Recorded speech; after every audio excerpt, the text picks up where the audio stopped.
કેનેડામાં અત્યારે રાજકીય ઉથલપાથલ વચ્ચે વડાપ્રધાન જસ્ટિન ટ્રુડોએ લિબરલ પાર્ટીના નેતા અને પીએમ પદેથી રાજીનામું આપી દીધું છે.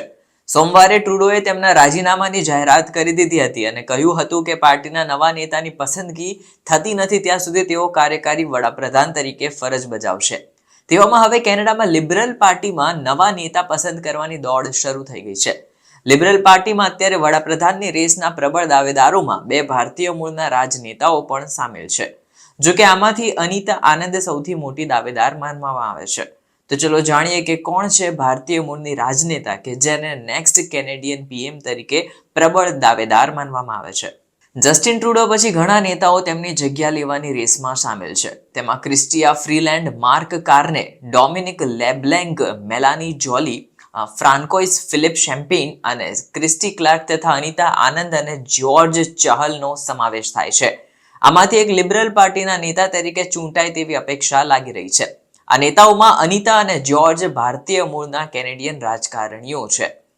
હવે ભારતીય મૂળના બે સાંસદોના નામ અત્યારે વધારે ફેવરિટ છે.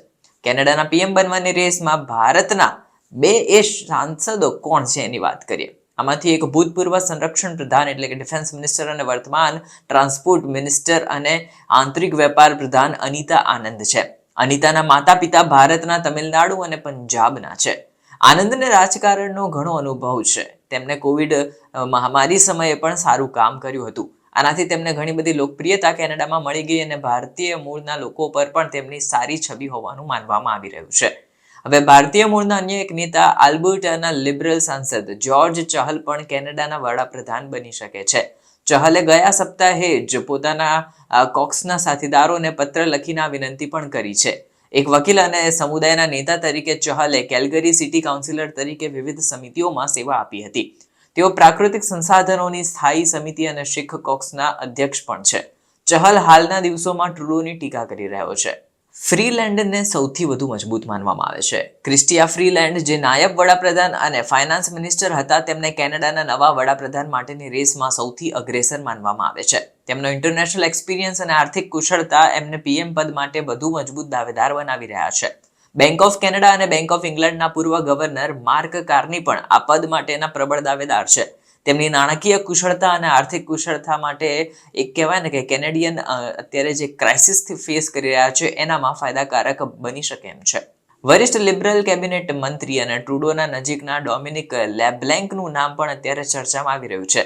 ફ્રીલેન્ડના રાજીનામા બાદ તેઓ વર્તમાન નાણામંત્રી પણ છે. વિદેશી મંત્રી મેલાની જોલી પણ મુખ્ય દાવેદાર છે અને બીજું નામ ફ્રાન્કોઇસ ફિલિપ શેમ્પેઈન છે કે જે બિઝનેસ અને ઇન્ટરનેશનલ અફેર્સના નિષ્ણાત છે.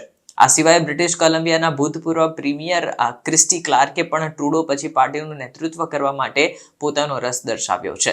હવે ટ્રાન્સપોર્ટ મિનિસ્ટર અનિતા આનંદ કોણ છે એના ઉપર નજર કરીએ. મીડિયા રિપોર્ટ્સ પ્રમાણે ભારતીય મૂળના લીડર અનિતા આનંદ ટ્રુડો પછી કેનેડિયન પીએમ બનવા માટેના ટોપ 5 પ્રબળ દાવેદારોમાંથી એક માનવામાં આવી રહ્યા છે. અનિતા એક કેનેડિયન વકીલ અને પોલિટિશિયન છે જેઓ અત્યારે minister of transport and international trade તરીકે કાર્યરત છે.